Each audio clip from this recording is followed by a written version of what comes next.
In today's video, I'm going to show you how to add permissions. So if we want to add a new user to your SharePoint site, these are going to be the steps you're going to follow.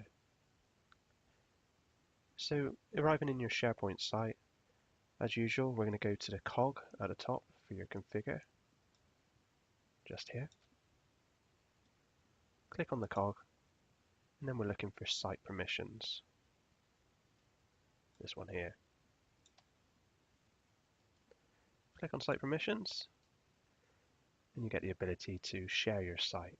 As you can see, there's no one currently in this site, so we're going to click Share Site. Then we're going to start typing the people's names in.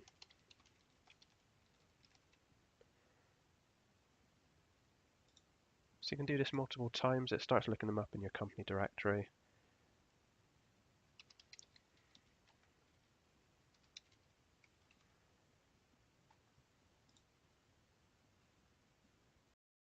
So I've now added a number of people into my site.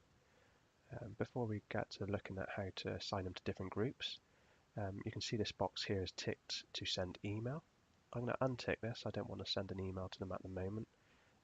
If you do want to send an email to them, you can leave it ticked and type in a personal message. They'll then receive an email with a link to the SharePoint site telling them that they've been given access.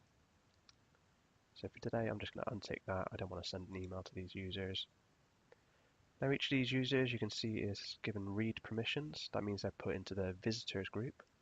If we want to add them into the members group, we can change them from read by clicking on the down arrow and add them as an edit. That puts them into the members group. So we can do that for each of those. Maybe you want to leave one as only being a visitor to your site. And then we want to promote someone to own the SharePoint site. So I'm going to change my name from read to full control.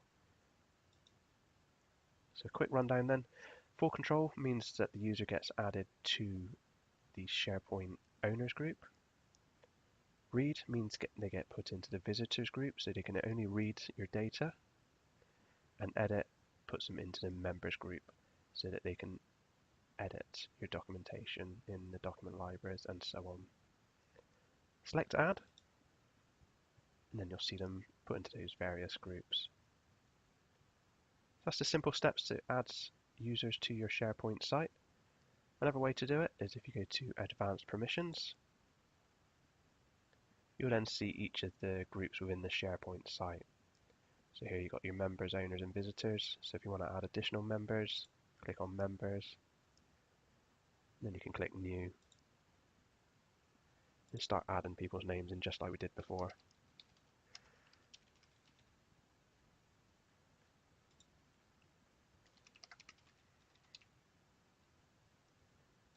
And again, if you want to send a personal message by email, you can type the message in there. Again, in this situation, I'm not going to, so I'm going to click Show More Options and untick Send an Email Invitation. Click Share. There we go, we've added those new users in. So now members of my SharePoint site so they can edit documentation and so on.